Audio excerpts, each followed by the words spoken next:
if I can be beautiful and be pretty for a living, I will do it. I will do it. It boggles my mind because you want a 1950s housewife, but you want the benefits of a 2022 woman. Hello and welcome to the To My Sisters podcast. I'm Courtney. And I'm Renee, and we are your online sisters and hosts of the To My Sisters podcast. We are all about promoting the wellness, growth and development of a community of sisters across the world. And in today's episode, I'm so excited.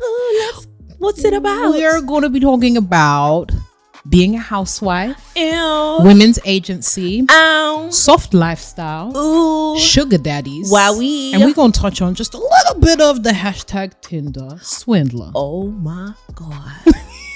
I'm so excited. I am so excited. How juicy. That's a juicy one. We've got a lot to unpack. But yes, we do. before we get into the thick of it, the meat, the juice, and all that associated goodness, we're going to, start with the starter. Okay. And the starter is the little entree. Little entree, Yeah, little palate calamari, cleanser. little bit Something of small. when they give you bread. Yeah. Bread at the table. This is the bread at the table. I like that.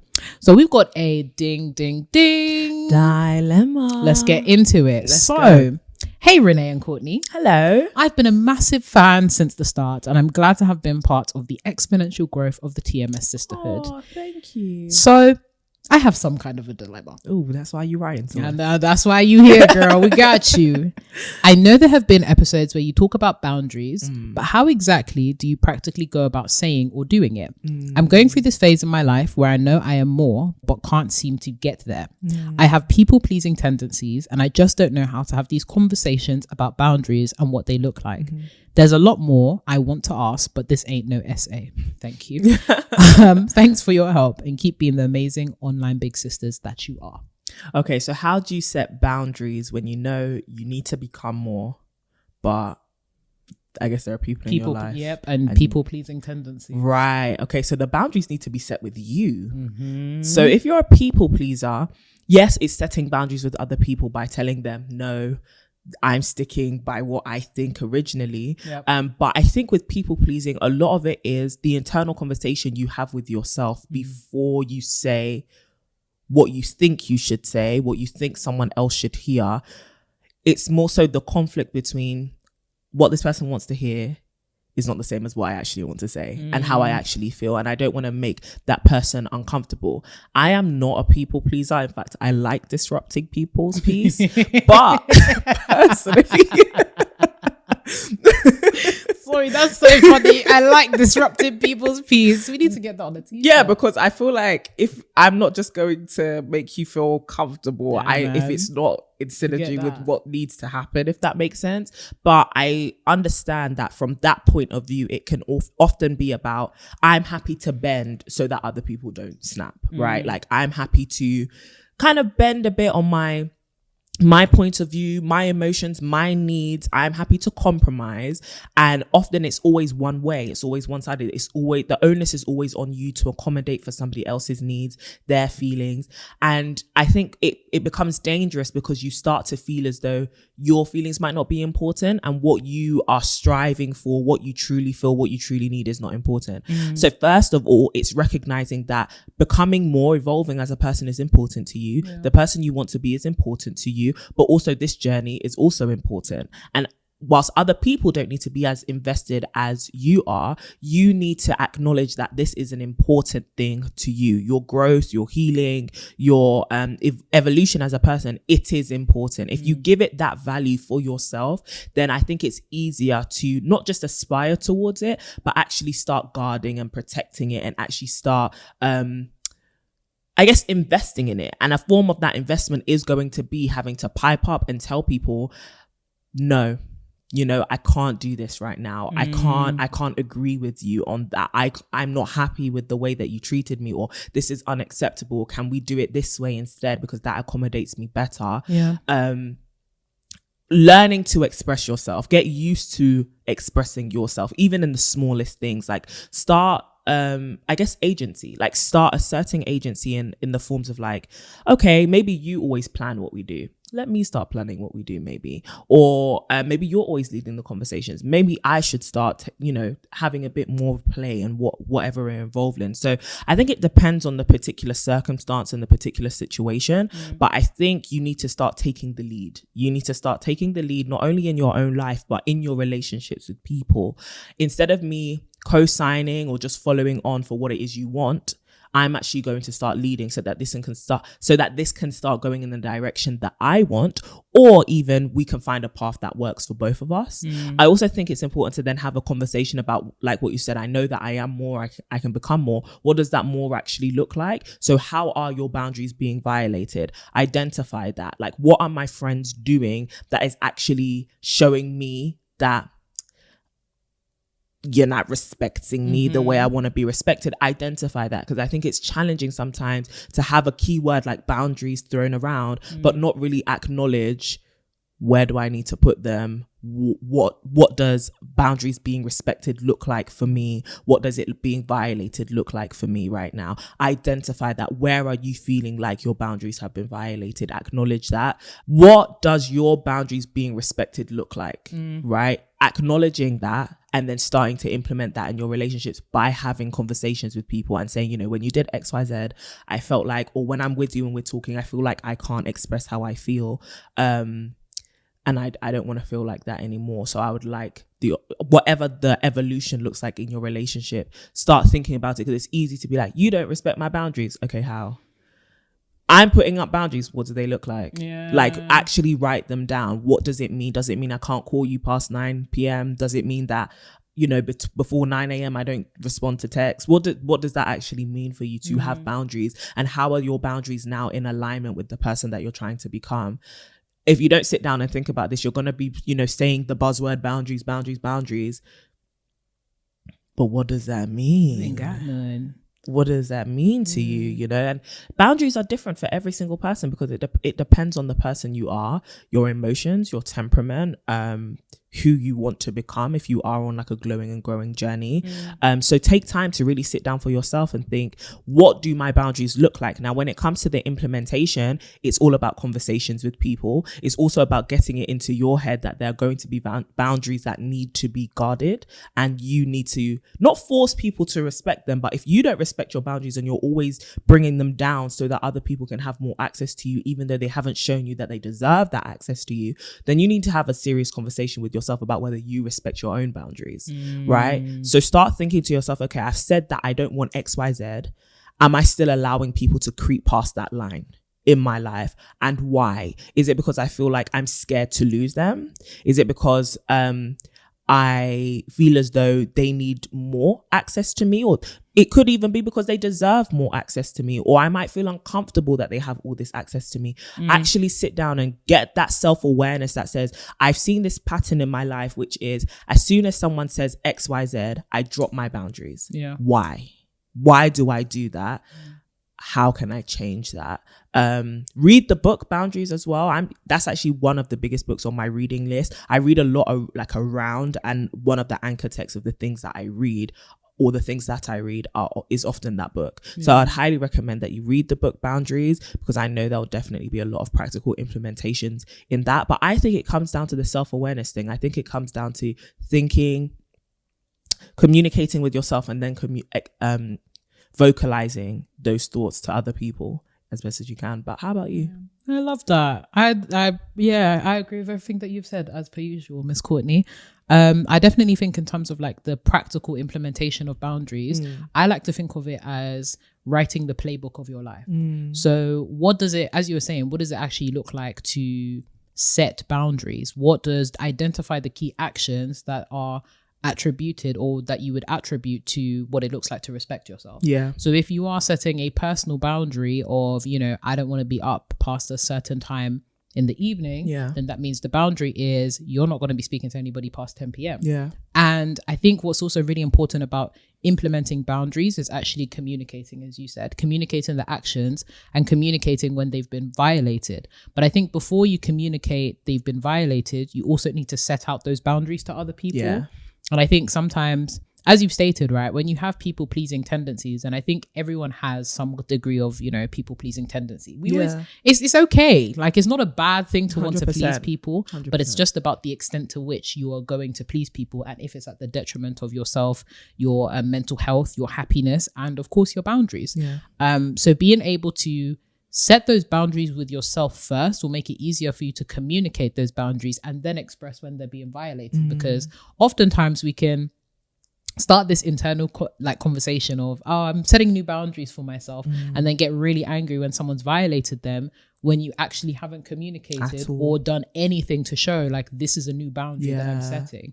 So I think there is a lot of work to be done on the part of ourselves insofar as mapping out, what is the kind of person that I want to be? Like, sit down and actually write it down. Create your personal like vision or your personal like principles.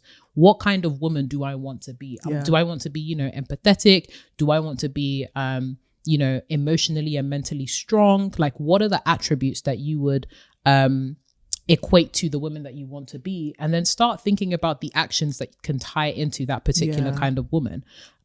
So another boundary could be, you don't want anybody to overstep the mark when it comes to demanding your time, just in general. So you might have a finite amount of time in a day or even in a week to give to your friends or family. When you feel or see that those boundaries are being overstepped, that's when you can come in and be like, I need to like withdraw a little bit, or this is uncomfortable for me because I'm trying out this new thing insofar as I want to focus a bit more on me during this particular season. So being very, very sensitive to the fact that you have to communicate those boundaries. So once you've articulated who you want to be, set those boundaries with yourself, communicated them to other people, it then becomes really easy to ascertain, okay, cool, this is where my boundaries are being violated. And I think also having some degree of flexibility, because sometimes our boundaries can change depending on like, you know, context and as we continue to grow. And don't beat yourself up if, you know, you find your boundaries are being violated a lot in the beginning. So like when you first start setting those boundaries and you say, this is the boundary that I now have between me and my friends, or me and my partner, or me and my like family, but in actuality it's really difficult to enforce those things. It's okay if it's like that in the beginning. If anything, it's an opportunity for you to say, okay, cool, these boundaries keep on being violated. A, are they realistic? B, are they important enough for me to continue enforcing them? And C, how do I communicate, or how do I adjust the context that they're operating in such that I can be successful with implementing my boundaries? So those are some of the questions I would be thinking about when it comes to the practical implementation in order to assess whether they're working. And I love the fact that you were talking about some of the literature and the books that you've been reading around boundaries as well, because I think it can be really difficult to, again, like articulate yourself when it comes to boundaries, or find the vocabulary needed to articulate yourself, right? Because it can be an awkward conversation, right? It's one of them ones where it's like talking to someone and basically saying, this is what I want to do for me. Can you stop doing what you're doing for you? Especially, can you stop doing what you're doing for you, right? Like, people pleasers, I feel like they just lack audacity. And I want that for you. I really want that for you. And the reason why I want it for you is the people who are causing you to people please and causing you to bend, they have the most audacity. Honestly. Right? So don't, like, I was going to say in what you said about being comfortable with, sometimes people are going to violate your boundaries, especially, are going to trip up once you set new boundaries, especially if they're used to violating your boundaries. So give them grace. But also, don't be afraid to look like the bad guy, because you probably think you look worse than you actually do, right? Be a villain, but you're probably not even going to look like a villain. You're going to just look like somebody who is a normal person, because most people accept that everyone is quite selfish, right? But when they meet somebody who isn't very selfish, or may be more accommodating of them, they can begin to take advantage, because those kind of people, not that they're rare, but they're usable, right? They are very beneficial as well. And so taking a step back and being like, I'm going to take away some of your access to me, it really doesn't make you more of a bad person. It actually raises you to the baseline, because most people are very self-centered and selfish. And it's just a part of human nature. So it's not even get used to feeling uncomfortable, get used to being the bad guy. Yes, people's disposition towards you will change, but they'll probably get used to it. very much. And they'll probably respect you a whole lot more. 100%. They're like, oh, I can't mess with her when it comes to this. Yeah. It makes or your like, life so I'm just much going to go easier. and ask somebody else. You know, no one's going to flog you for saying no. This is the thing. And I think as women, we're so used to being the yes crowd. We're so used to being people pleasers in general. And it's so associated with our gender that when we begin to say no to things on a micro scale, but also on a macro scale, we're mean, we're masculine, we're this, we're that. Well, actually, no. We say no to that too. Like, sorry, 100%. We say no. I saw a quote last week that's like, no is a full sentence.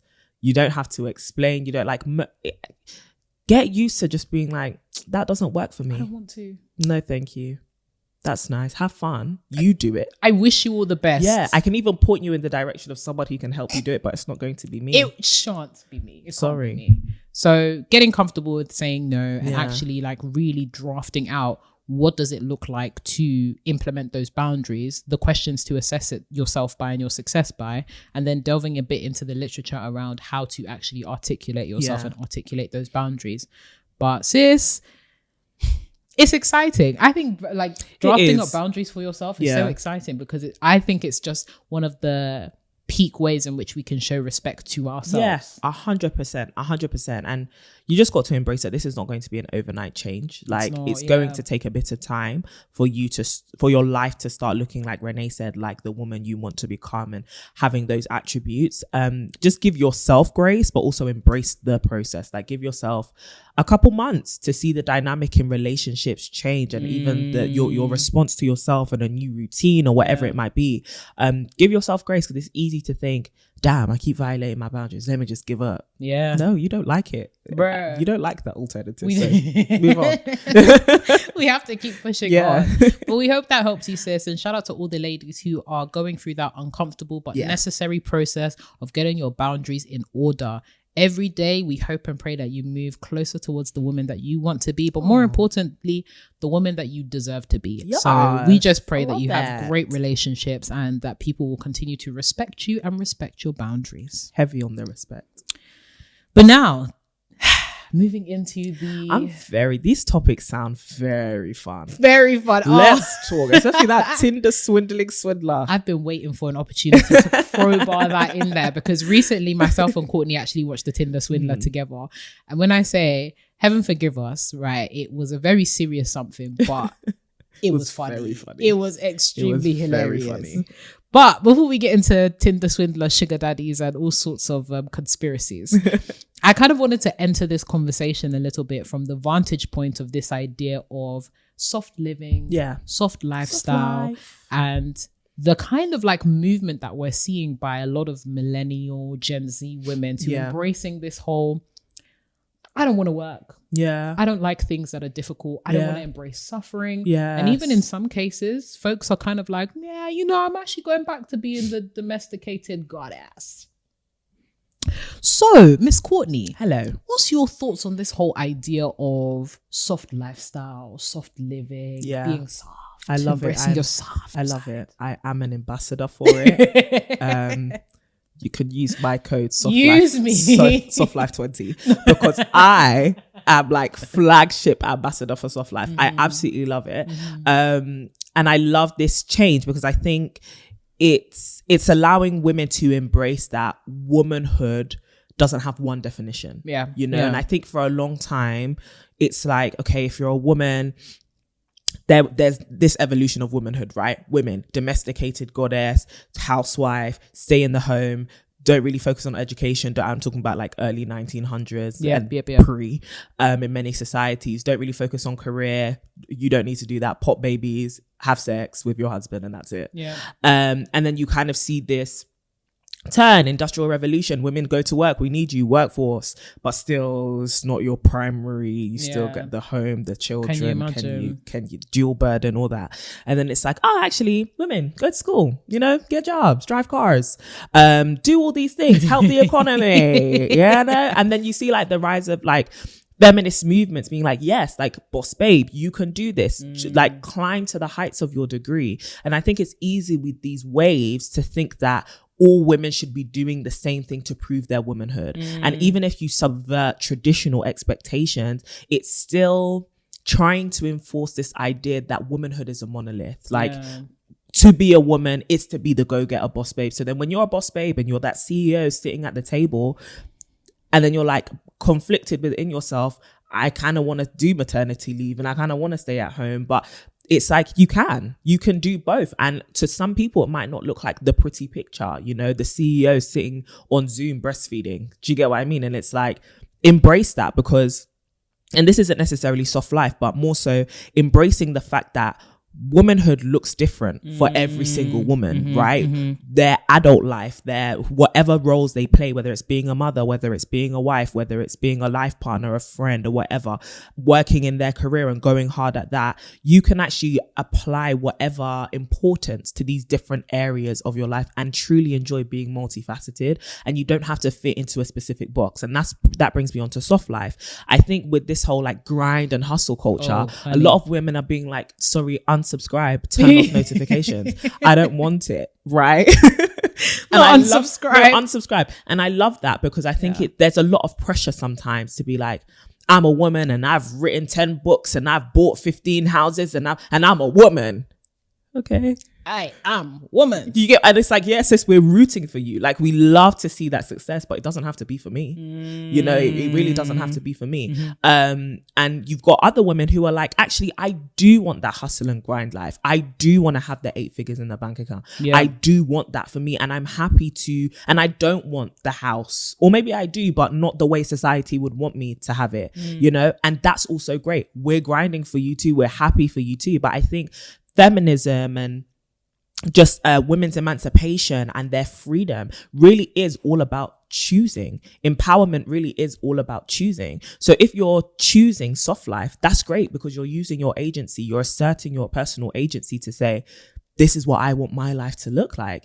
And this is what this is what I'm willing to do, but not willing to do. And I think that's an important conversation to have, because I'm tired. So many women are tired. And I also think access to soft life, or the decision to say, you know, I'm pursuing a soft life, is quite radical for certain groups of women, because life has not been easy for certain groups of women. And so like when I see Black women, women from ethnic minority backgrounds, women from low socioeconomic backgrounds, when they start saying, I'm aspiring to soft life and I'm aspiring to luxury, whatever that looks like, or I'm aspiring to reclaiming my time and divesting from capitalism or the hustle and the grind and doing all of that. I love that for them, because these are groups which unfortunately haven't always had agency to unsubscribe from these quite harmful things, right? They have been forced to live that life, and a life that they may not always want, just to get by, just to exist, or even worse, just to be respected. And a lot of women are living lives to get respect and respectability, which they actually don't really want, right? Like and it's the respectability, not just from men and not just from the world, but from other women as well. Like a lot of women may actually want to be housewives, and I know we're going to talk about that. You may actually want to be a housewife, but can you say that? Because the girls are like, no, boss babes, unite. And it's like, but I can be a boss babe from my bed. Oh, honey. In my bath. With my robe. With a maid and a cleaner and a cook. You know? Kind of thing. But then also, what does soft life look like to women who don't have access to those things, who don't have the capital to have the cleaner, the cook, the luxury robe, you know, all of those things. They can still have soft life, but soft life looks different for them. And also it's about realizing that soft life, whilst it makes a really nice hashtag, there are some socioeconomic barriers to soft life. 100%. Right? And having those kind of conversations and realizing, okay, what does soft life actually mean? Is it just, you know, TikTok and nice bubble baths and all of that? Or is it truly a mindset that says, like you said, I'm divesting from this idea of being in bondage to struggle and having to work to the bone in order to survive, especially, dare I say, if my beauty could get me by? Because I personally have come to the conclusion, if I can be beautiful and be pretty for a living, I will do it. I will do it. I will do. You know that woman that got out of that fancy car in the TikTok when the person asked her, what do you do for a living? She said, I'm married. I don't know about you hoes. I don't know what y'all are doing in these streets. I know times have changed. You guys work? But my occupation is wife. Wow. It's a work. And you know, I think it was one of them cars where, you know, the doors. The doors go up. I said, God, may my destiny also go up. Also be flying like that. God. Do you get what I mean? Yeah. And like for a lot of people, it's like, oh, but you're educated. That it doesn't take away from any of that. Oh, no. And this is the thing. It doesn't take away multifaceted. I am an educated babe. Got that Oxbridge degree. 100%. Very smart. Run businesses, like all of that. But I want to stay in bed. I want you to treat me nice. I want to chill. I want to relax. I only want to do things because I want the personal challenge. Yeah. I don't want to be challenged. Take that out. Don't do that. Remove that. Don't unsubscribe. Do that. I don't want to do that. You know, and I think there's that level of control that people want to have in their life through the whole soft life hashtag, which says, you know, I don't want to be forced to do anything. I don't want to be compelled to do anything. I don't want to do something because if I don't do it, I'll be hungry. Yeah. I want to do it because I choose to do it, because I enjoy doing it. And I think a lot of us are trying to get to that place where we're only doing things that we enjoy, right? And whilst people may be like, that's such a Gen Z thing, that's such an idealistic thing, there are a lot of people actually making it happen. Yeah. So whilst you may think it's a fairy tale and a fantasy, and we always tell you on this podcast, life is not going to be easy, but it can be easy. It can be as easy as you make it and as easy as you want it to be. No, even hard situations, we're just going to find peace here. Exactly. We're going to find whatever peace and happiness and relax and rest that we can find in this place. And I think a lot of us are sick of happiness, rest, being expensive commodities and unrealistic. Why should my happiness and my peace and my physical well-being and my mental health be an unrealistic ideal? You know, that sounds ridiculous. I was not put on this earth to suffer. That's all I've got to say. Wow. And that's quite a lot. Courtney, you've touched all kinds of bases as it pertains to soft life. I love everything that you were saying. I love that you're talking insofar as like, it's okay to have these desires, even though culture will tell you that, you know, you are pandering to desirability. So when I think about things like luxury and the bubble baths and getting your nails done and stuff like that, I love all of that stuff. Yeah. I am not an idiot, so I'm aware of the fact that, you know, culture informs a lot of our desires and 100%. Our likes and all that kind of stuff. But I think it's sometimes unfair, particularly for women, that many of our desires are always by de facto painted as, I want to be desired by society, or I want to be this, or I want to be... Sometimes I actually just like these things. Yeah. And I want to be able to do that. Yeah. And I love that you highlighted choice, because I think with any kind of like radical movement for women, it's really about choice. But sometimes, because with the necessity to kind of like break barriers and stereotypes of things that persisted in the generation before, we have to present ourselves as a monolith, which obviously it has the strength insofar as like completely, totally, radically undermines past generations. But the, you know, the trade-off is often that we see women as this one massive just conglomerate of things and people, that we forget that really what we're fighting for is, I just want to be able to choose. And then you have a lot of women actually subverting their desires because they feel like it's holding women back. There we go. And you're not. Oh no, you're not. You're not. I think the beauty of being able to have this podcast, even in this platform, is we're always such purporters of nuance, right? Like being able to have two things exist simultaneously. The internet, because there's just so many corners and, you know, holes and whatnot, people come across things and content and assume that, you know, these mad generalizations is all there is to the picture. And I just want for women, for us to embrace this notion of being multifaceted, much in the way that, you know, masculinity can often be very multifaceted, and they're able to, you know, simultaneously occupy different spaces. Of course, you know, men, you have your own issues and whatnot. We always have to caveat. We know we're there with you. In that same vein, women have that too. And I think one element of soft life that I really, really do want to highlight is what you were saying about struggle, but also thinking about like women in relationships. So the fact that we have, for a very long time in a lot of communities, we have normalized struggle in relationships. Struggle love. I hate struggle love. I hate it. Honest to God. I think it's the most bottom tier, disgusting struggle thing love I've is ever. horrible. This whole normal, like, for ages and across like different societies, we have normalized abuse. We have normalized, you know, infidelity. We have normalized all sorts of really weird, uncomfortable, detrimental things that benefit men at the detriment to women's health, 100%. Happiness. Like I was reading some survey that was talking about like the benefits for women, like getting married and getting into relationships, and men, their happiness increases, but women, for a lot of them, it decreases. So this whole normalization of women being the struggle wife, the even her being the domesticated goddess, right? And I think there's just so much to talk about. And I think even destigmatizing being a housewife, because a lot of people think that being a housewife is soft. Like it's the easy way out. It's the easy way out. And being a housewife is hard. It's actually a job. Unpaid labor economy. A job. Like being a wife, being a mother, being a housewife. It's a job. It is unpaid labor. Completely, it is a job. It is a full-time job at that. And people snub at it because it's like, well, it doesn't seem to take that much skill. Have you actually tried to run a household? Like, to run a household is running a machine. It's running a business. It is running an organization with many unwilling participants. Many unwilling participants. Honest to God, call them up to HR, because why are you behaving this way? I'm trying to keep this house in order, right? And a lot of us take it for granted because it has been the most underrated, underappreciated role that women have played for so long, right? A lot of us have looked at that and thought, that was just lazy. You could have gone to school. So who was going to clean the house whilst you were away? You know? And if this is the thing, a lot of people see it as, well, I could just get a cleaner. You're going to have to put money down on that. So that's exactly what I mean by the unpaid. If you were to pay a housewife for every activity she was doing, her salary would be quite high. At least 6 figures. A chef, a cleaner, a counselor,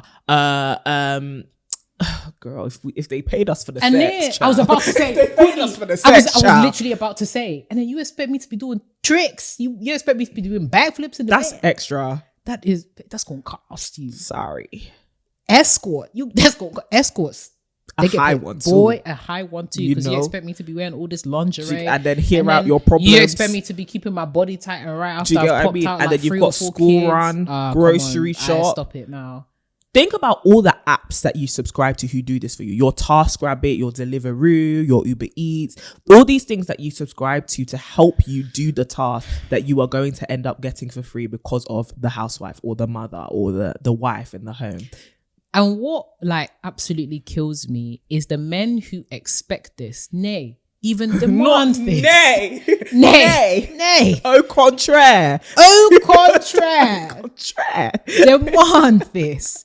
And yet fail to live up to, or at least aspire to. Let's talk about the coupled masculinity that would sustain. Let's talk about. Do you know what I mean? Let's talk about. I don't understand, because it's like you have these desires, particularly like men. You will have these desires. You'll say that, this is what I want my wife to be. I want her to be a domestic goddess. Yeah. But then why are you not, a public servant of the highest accords and accolades? Why is your, salary not enough to come on? You want a 1950s housewife, you ain't got a 1950s salary. You ain't even got a house.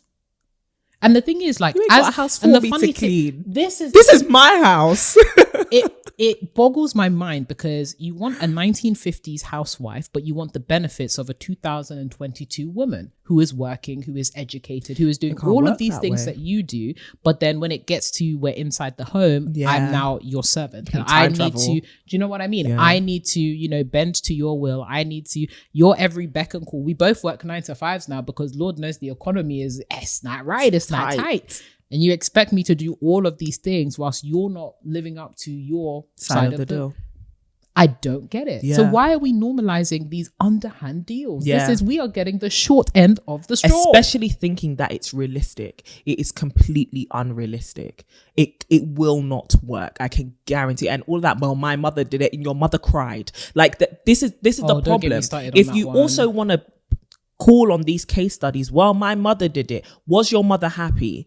Because everything comes at a cost. Do you get what I mean? A lot of us forget basic physics principles, right? Yeah. Energy is not created, nor is it destroyed. Everything is transferred, right? So your mother may have been doing all this dual burden stuff, but it cost her something, right? You thinking that it's going to go without cost. It may have cost her her sanity. It may have cost her her relationship with her family. It could have cost her relationship with you. Bruh. Do you want to pay that same price?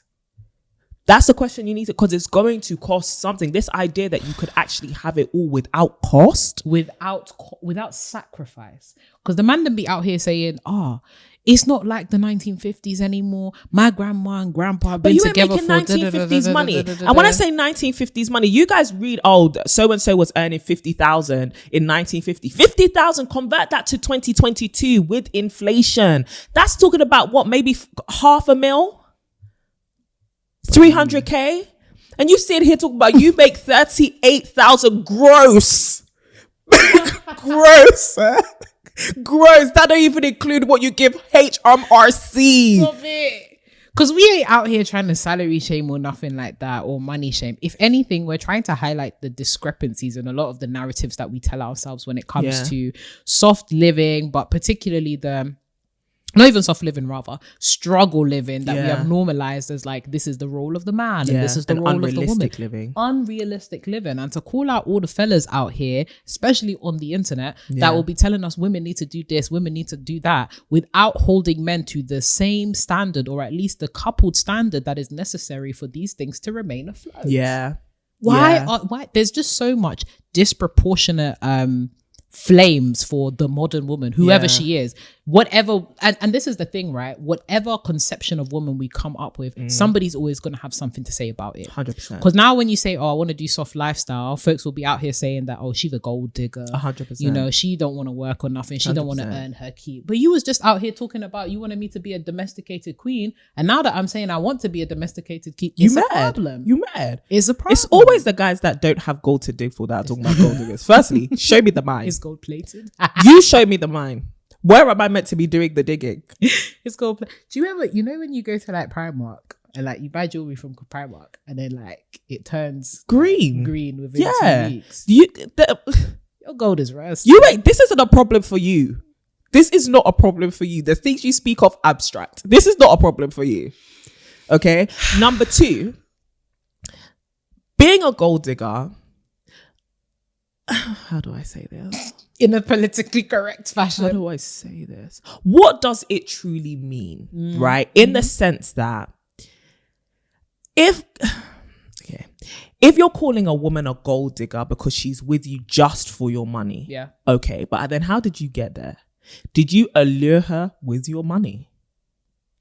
Because why would you be shocked that she's staying for the money? Because there's a lot of folks on the internet, the net, that will be out here saying, I've made a lot of money, so I'm going to leave my current girlfriend for to go babe. And then you're upset that the girl is there with you for the money, or that when the money goes, she doesn't stick around. Sweetheart, I know they say that love is unconditional, but the dating is not. The dating is not. It comes with terms and conditions, 100%. Baby. I think it's about being clear about those expectations, right? Especially if like we were just saying with the housewife example, or wanting that traditional household structure for the nuclear family. Like, if you want me to stay at home, practically think about this. I'm not bringing in money. I'm saving us money, but I'm not bringing in money. So who's going to cover the fact that it's 2022, cost of living is up? And then you can't be resentful if I now become your dependent because that's what you wanted.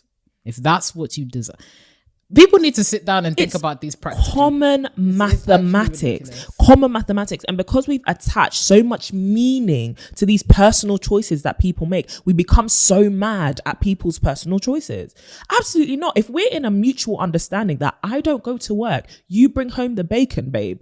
As long as we're in a mutual understanding, this works for our household. And that's another issue. You can listen to people like us, podcasts, put social commentaries, opinions on Instagram, comments and all of that. But if it don't, do what works for your house. I need us to have a my house mentality. I don't care what they're doing out there. As for me and my house, this is what we do and this is what works for us, okay? A lot of people are out here talking about gold diggers. I'm sure the people who are in relationships with very high earning people and who are dependents, they ain't having these conversations in their house because there is mutual understanding. This is how this house works. It might not work for your house and we're not going to impose that on your house. But also be clear as women. women, come into your relationship with expectations and stand with that, number one. But also number two, don't be so dumb that you would try to force a man who doesn't hold those same expectations, those same values and those same principles to serve you. If a man tells you, I don't pay for dates, and you want him to pay for dates, just leave. Don't shame him, because there's another woman out there who's like, I like to pay for my own dates. That's the man for her. That's the man for her. You're right. There are men out there who are like, I want to do soft life. I will be a house husband. Yeah. And there are high power women who are sitting in, top floor suite talking about, I don't want to stay at home and watch these kids. Yeah. Perfect matches. There we go. Perfect matches. But don't go and be with the woman who's also like, I want to do soft life too, because you will be homeless. You will be let's be realistic. Not both of you homeless because I'm doing soft. No, I'm doing soft life. I'm doing soft life. Okay, take that to heaven, because you're gonna die.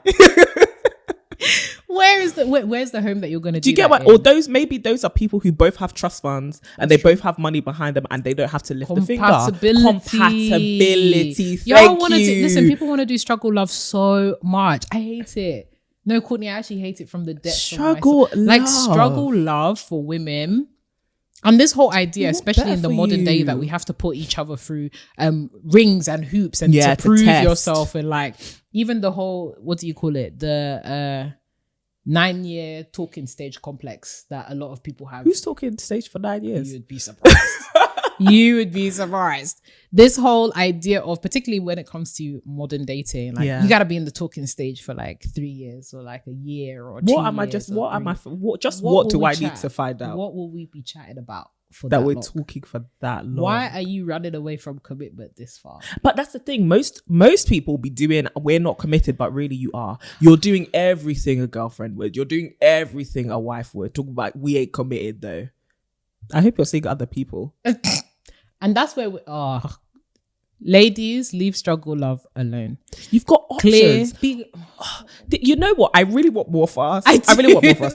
As somebody who watched Bridgerton many times, I was truly compelled by the idea that I am the prize. And I'm sick and tired.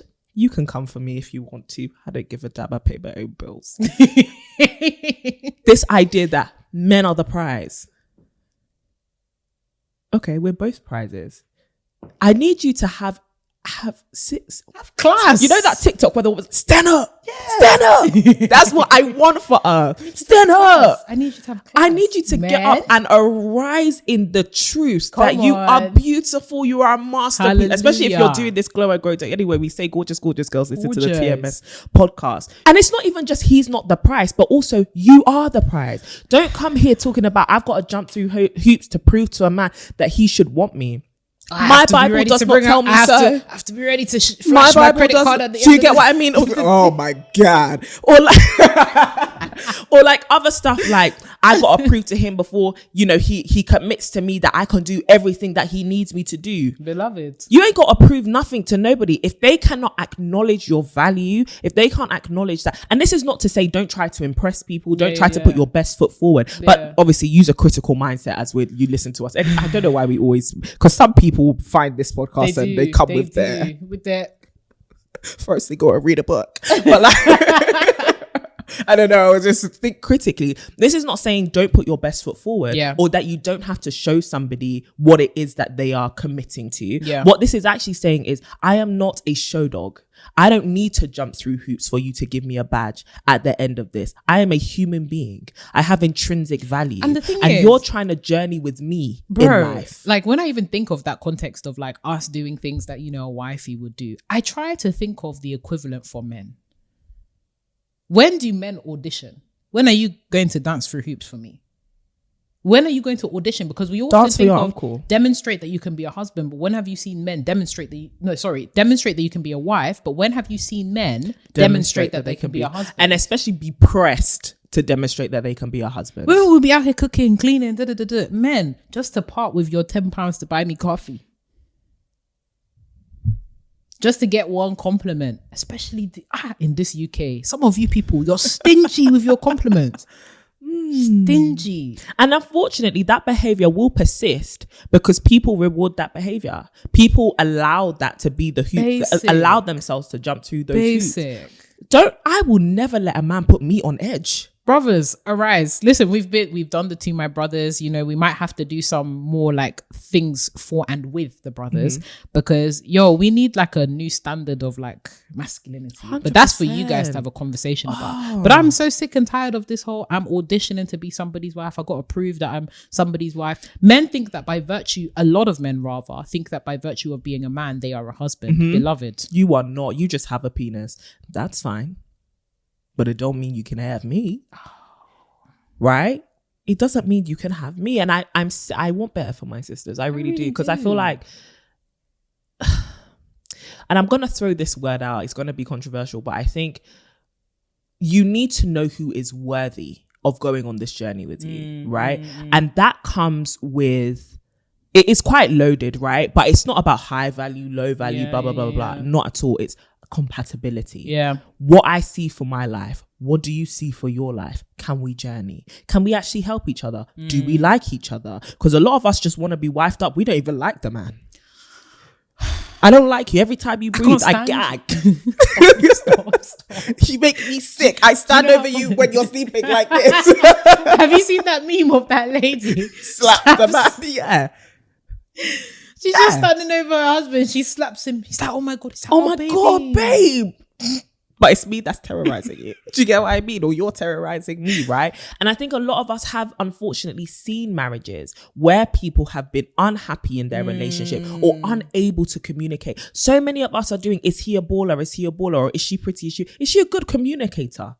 Is he a good communicator? Is he just out here left, right, center punching walls? Has he gone to therapy? You know, there's a couple of them out there. Do you get what I mean? And they're getting angry. He gets angry. Coming out. He's not saying anything. His nostrils are flaring. He punched the wall and then tells you he's taking you to Nobu. I'm going away. It's like, oh babe, I didn't mean it. That's the beginning of an abusive cycle. No, I'm running. This is a big, exactly. And that's why we always talk about here, when we're talking about relationships on the podcast, we're always talking about fear.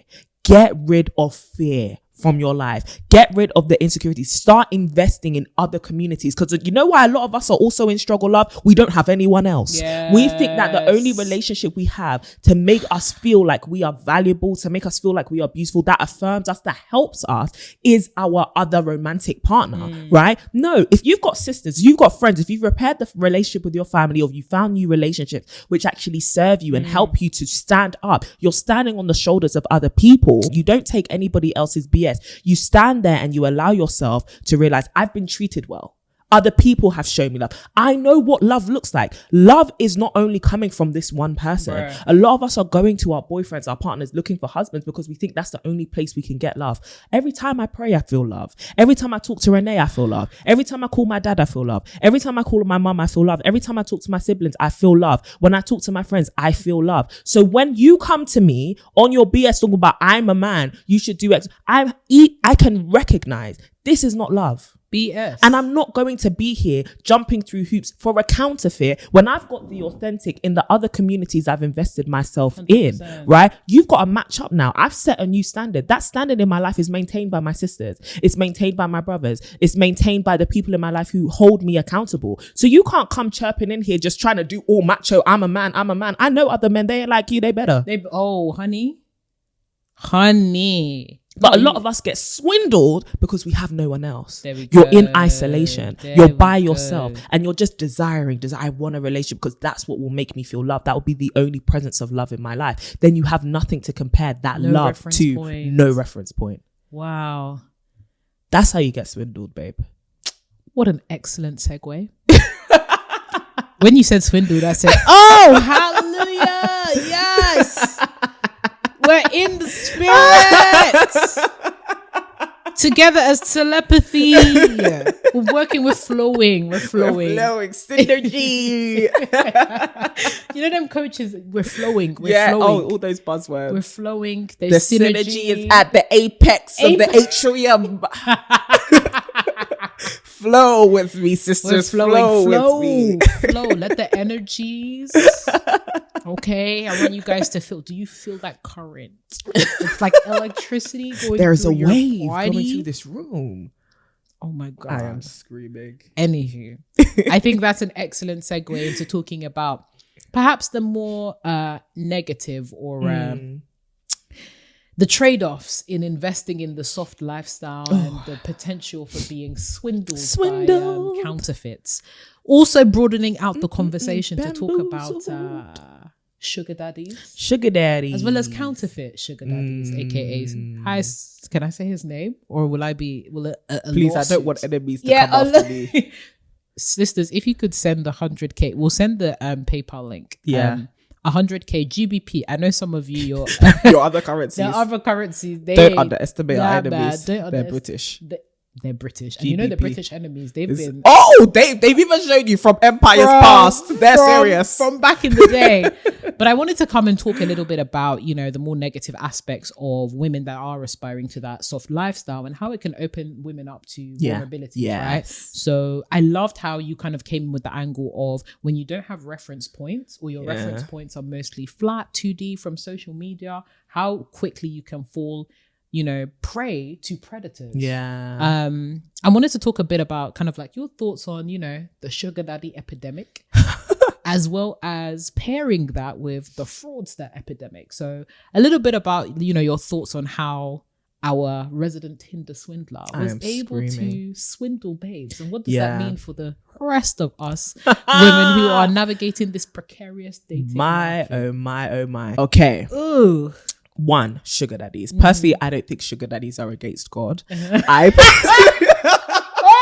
don't think it's against God. So go on, I'm listening. Personally, I, as long as I am obeying the principles of my personal Lord and Savior Jesus Christ, I'm happy for you to treat me like a baby.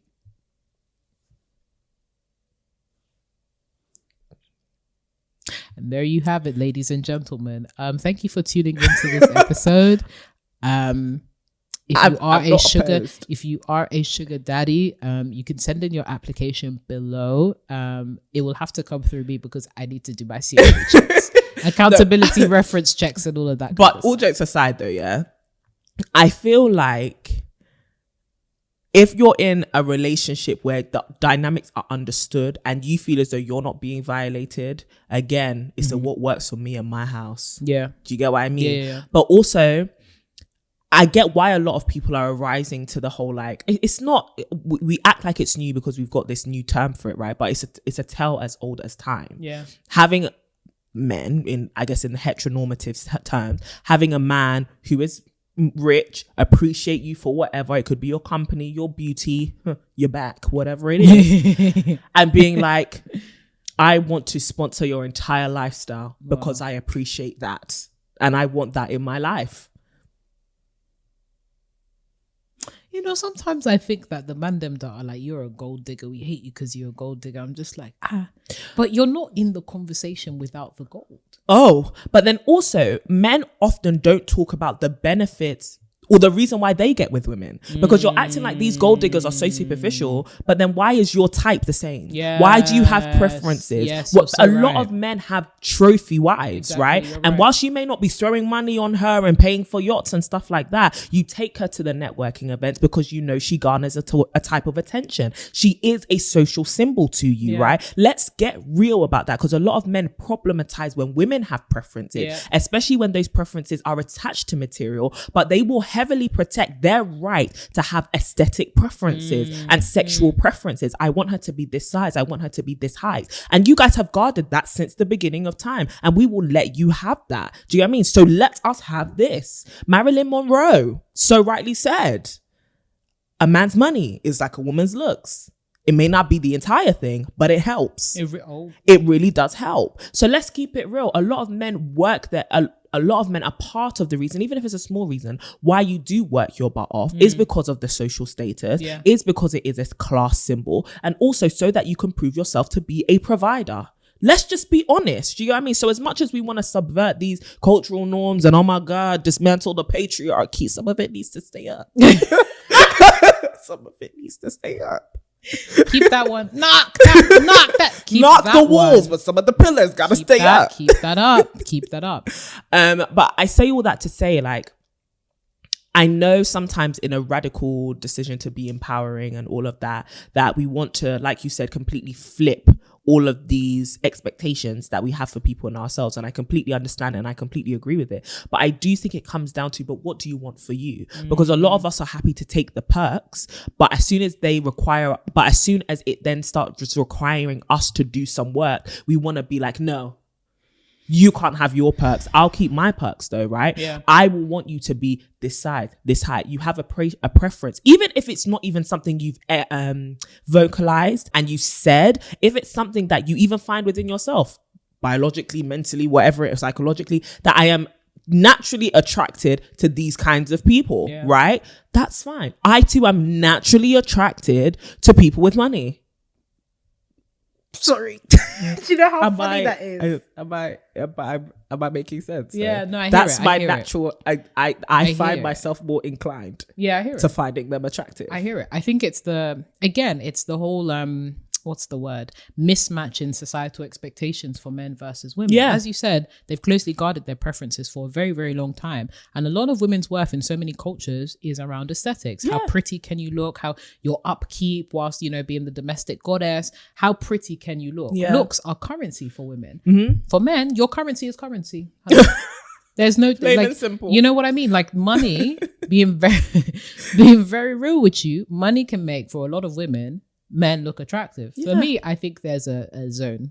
You know what I mean? No, 100%. There's give and take. Take with me a little give 100. Because I personally, if I don't find you physically attractive, the money's not going to make a difference. How much money you're making. 100%. But for some women, it doesn't matter. Do you hear what I mean? There we go. It's like for some men, how, I don't want to have dull conversation, but if she's pretty enough, I don't care what's in her mind. If that works for you, it works for you. Then it works. But yeah, I love what you're saying about, mutual understanding and compatibility, even when it comes to the sugar daddy realm. Now, obviously we are both Christians 100%. Here. So, we believe in, nuclear families, healthy relationships, all that kind of stuff, happiness, right? So if you are violating any of these kind of like principles in the name of having a sugar daddy, then that's not, Yeah, like I said, that's not our business. As long as I'm still observing we go. The principles. Y'all folks that are operating outside of that is 110% your business. 100%, but this is where we talk about, this is where we talk about consent as well. If you're both consenting adults, because I do know that there is some predatory behavior when we're thinking about things like human trafficking, when we're thinking about things like extreme, like very much good. Older men who are in committed relationships who are now taking on sugar babies.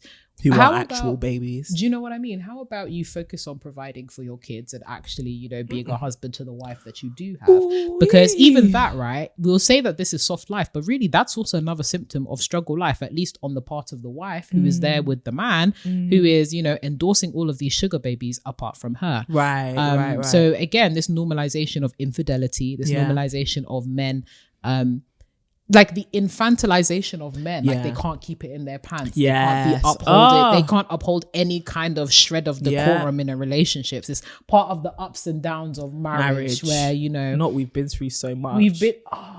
Listen, one of the things that I said, my vow, I cannot be with a man who, when I reveal him to everybody, I say, he's put me through so much. But I knew you were the one when you a tornado? I got through it. Are you a tornado? Literally, you are a natural disaster. Are you actually a tornado? We don't want it. Are you a storm? We do not want it. And that's the thing. It's not saying that life will be without struggle. It's stop putting me through struggle. Intentionally. The struggle is you. Intentionally. It's not life circumstances. It's not things beyond our control. It's actually things that are very much in your control. You've just decided to lack any self-control. 100%. And it's the same for us as well, right? Like women who hella nagging, like just nagging. Okay, sis, like, is everything okay? Bruh. Do you need to see like a therapist, get counseling? Or the babes that are doing soft lifestyle at the expense of other people's marriages and at the expense of other people's relationships. Because I was even seeing I've seen some outrageous things on social media. Call me Grandma Eunice, why don't you? But I've seen some outrageous things on social media whereby, people are really testing the limits of female and male friendship and, disrespecting certain boundaries as it pertains to girlfriends, wives, and all that kind of stuff. Go and get your own. Stop being the other woman in the name of soft lifestyle and being a sugar. Because that's another form of struggle love. You think it's all these benefits and XYZ, but girl, to be with someone else's man, you are an object. You are a distraction. That's what you are. You are a distraction. You're not the full thing. You're the 20 to the 80. And is that what you want? And as much as we're getting onto you, that's because the majority of people who listen to the podcast are women. However, a big responsibility, the majority of the responsibility is on the man who is stepping out of the house to 100%. Cheat on the woman, because you have a responsibility. You're the one with the commitment. You're the one who made the vow. However, in this sisterhood, we don't touch other people's things. We always say it. Principle of this sisterhood community. Don't touch other people's things. If that's your man, that's your man. Listen, Scissor was out here talking about he's for you on the weekdays, I'm his on the weekends. Firstly, I ain't no two-day girl. Listen, and to caveat, again, these are our thoughts. If you want to be doing our podcast, we own these mics. In fact, this is our home. In fact, this is our. If you want to be doing up polygamy, if that works for you, then 100%. Girl, polyamory, all that. As for me and this household, it's A and B. There is no C, D, E. There's no. And as soon as there is a C, D, E, all the way to Z, there ain't gonna be no A. How about that? You gotta go G-O out of here. Since you like letters so much. Since you like letters so much. How about you take the G and the O and you go out of here? Exit. How about that? Can you spell alimony? Since you want to be a fool. But yeah, on this sisterhood, we are very principled women insofar as if it's all about violation, right? Yeah. If you've laid out the terms that you are in a, committed relationship with one other person, the moment this is violated is a cause for utmost concern. 100%. It's a lack of respect. Lack of respect for yourself, especially the other woman. I would hate to be the other woman. I would hate to be the side piece. No. Because by definition, as Courtney said, we are gorgeous, gorgeous girls. Look at yourself. Do you look like a side dish? Is that what you want to be known as? Do you want to be the side piece? And I think this is actually an excellent segue into talking a bit about our resident Tinder swindler, who was actually using the money of other women to fund his engagements and fun with other women. And it's funny because what goes around comes around, because this same money that you're chopping from somebody else, you'll now be paying for someone else's enjoyment. He's really doing up 100%. Ponzi scheme. And that's another thing. All that glitters is not gold. It's not. It is not gold. Gold-plated, those women, I feel so sorry for those women. They were that fraudulent. For context, if anyone hasn't watched Tinder Swindler, it's essentially a documentary into a man. We won't name him for obvious reasons. He has enemies. And what's his name? I don't want Peter knocking on our door. He was hurt multiple times, but he seems to be getting back up. Peter is down. That's his bodyguard. But Tinder Swindler is essentially the story of a man who has defrauded women out of millions of money, millions of pounds of money over the course of many years. Under the pretense of being a billionaire. They meet him on Tinder, they swipe right, all that jazz. He gets to meet them, he flaunts his wealth, they fall in love. And at the moment of their, the peak of their love, the apex moment, that's when the demands start. That's when he starts asking for money. And that's when they fall for him hook, line, and sink. They fall for him hook, line, and sinker, and start taking out copious amounts of loans, loads and loads of just money is just leaving their account. There was one lady who her whole life savings or something like that. What she was saving to buy an apartment, she gave it to him. And you know what, we will never come from the point of view of it was their fault, because it really wasn't, right? Everything that man presented suggested to them there is no reason why I should doubt until he started acting up.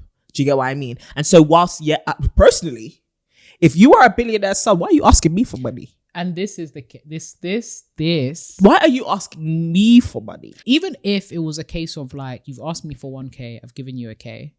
You're asking me for more money, but there's an outstanding balance. I'm sorry, this bank is closed. I'm so sorry. I'm sorry, there is no reserves, money. Especially if it's overdraft. money that I don't have. That's it. Because there were ladies who were taking loans for that him. I'm very never. sorry. Sis, when it comes to, listen to me very closely and call me Auntie Courtney.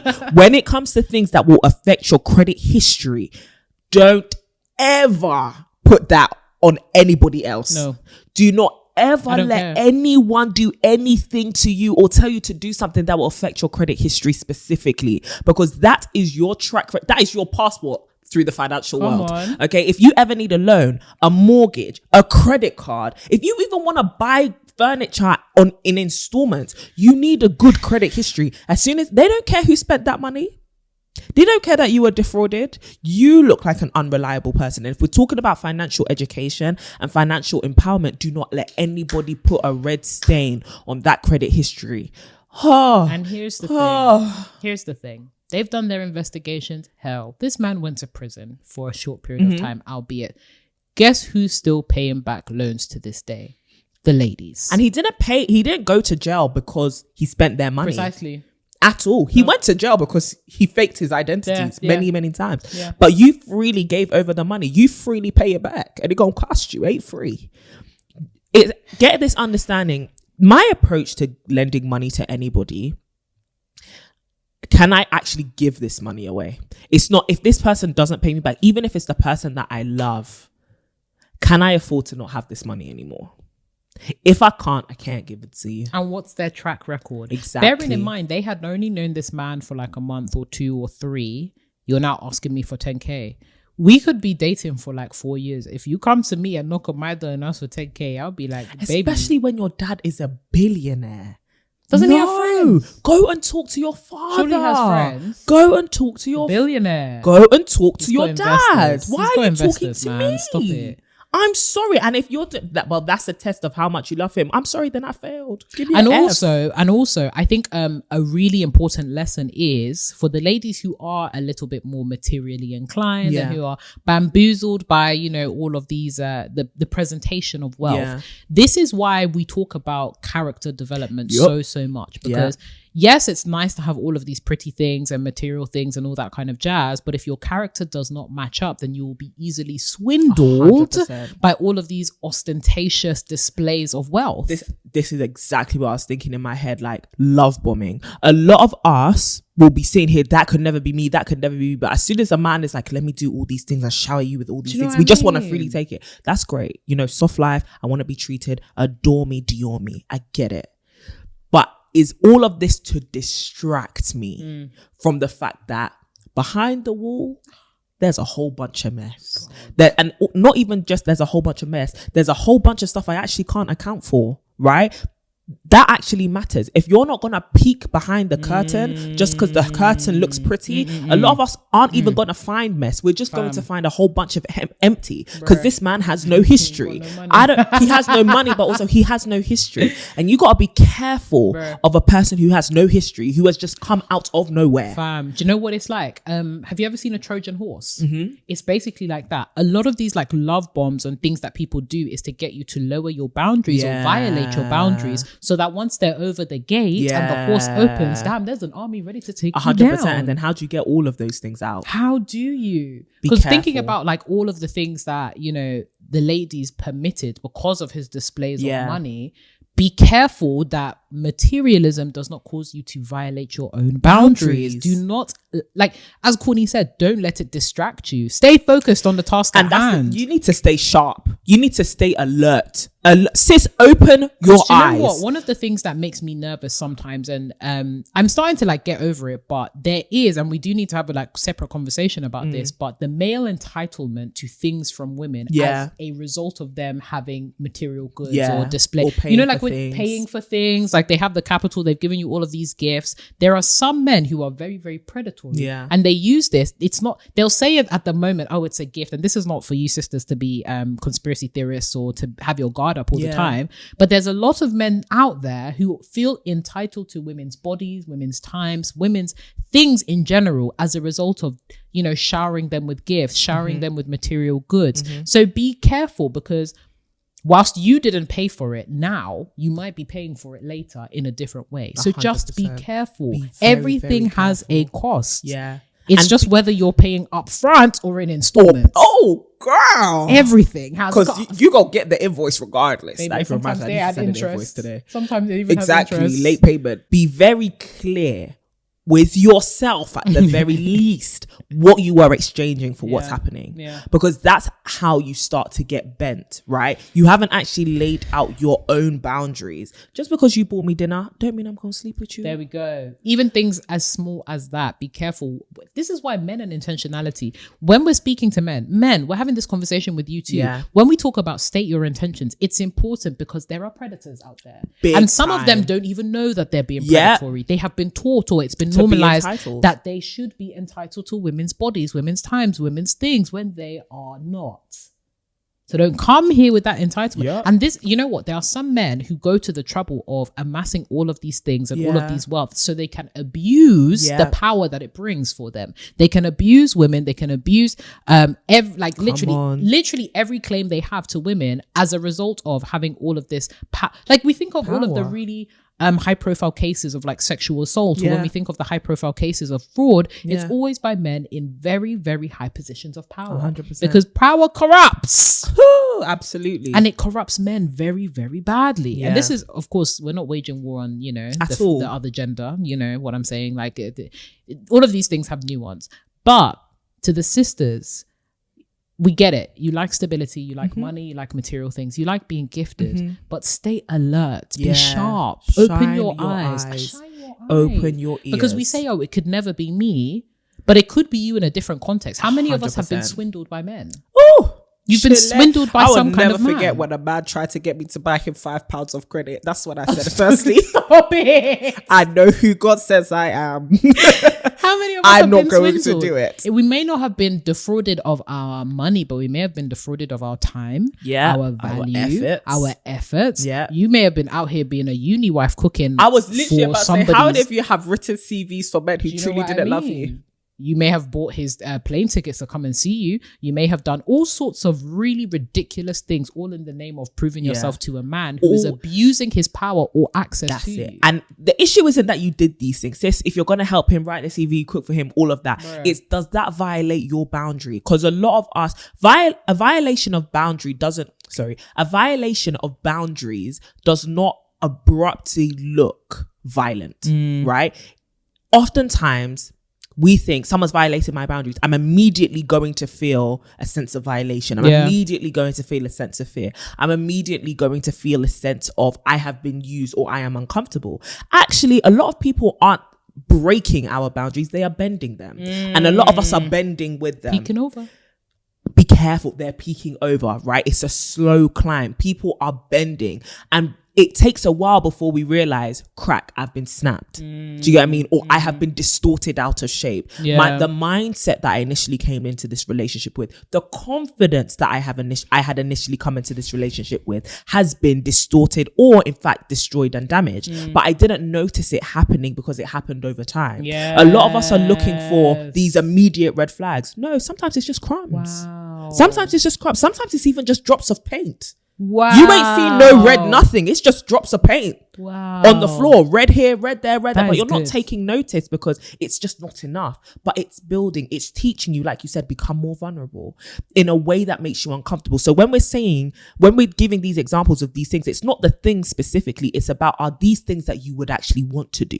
Or do you feel compelled to do them? Do you feel like you have to do them to prove yourself? You have to do them because you're in fear of losing this person. You're doing this to please this person. You're doing this and it's out of your character. And that's why it's important to know who you are before 100. You're really getting into these relationships. And you don't have to be fully healed. You just need to be aware of your characteristics, because you need to realize, am I doing stuff which is outside of my character? Am I compromising my integrity? Am I doing things which violate my own boundaries?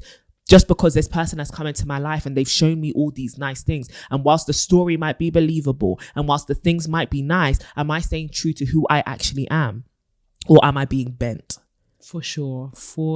Whew. Ciao. Chile. That Tinder Swindler was sad, man. Oh, that was very sad. It was actually unfortunate. But sisters, it's crazy to think that we've actually come to the end of this episode. Mad. It feels like we could have nattered on for there's so much that we could get into in the Tinder Swindler and just sugar daddy culture and all that kind of stuff. But we would love to know, what are your thoughts? And if you haven't watched Tinder Swindler, we definitely recommend it. Just you can watch it on Netflix.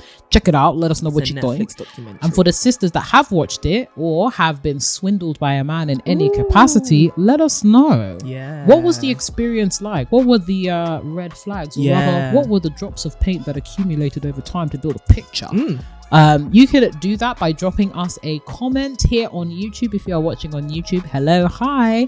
If you're watching on any other platform, hello, hi again. Hello. Come over to YouTube if you would love to. We'd love to see you, and I'm sure you'd love to see our faces. Come on now, we'd love to. And of course, make sure that you rate us. Give us a 5-star if you can, if you really enjoyed this episode. 4 and 3, anything below that, please just, anything below 4. Anything below 4. Anything below 4. You already know Courtney's let us know what the issue is. We could talk, we could fight.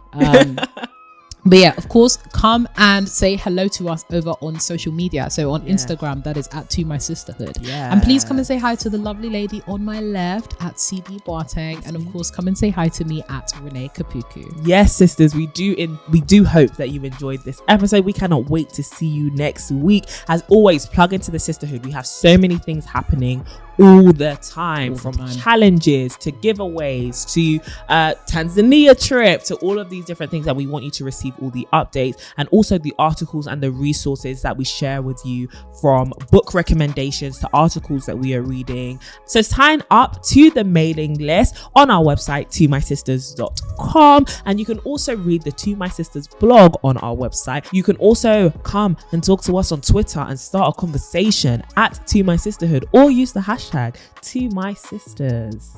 We can't wait to talk to you very, very soon. We love you. Go into this week, enjoy yourself. Don't be bamboozled. Open your eyes, shine your eyes this week. But also, just repeat to yourself the woman that you are, and don't settle. Come on. Don't settle, and don't let fear drive you into a relationship. How about that? I know. But before we start a whole new episode in itself, we will bid you adieu. We will talk to you in our next episode. And as always, keep glowing and growing.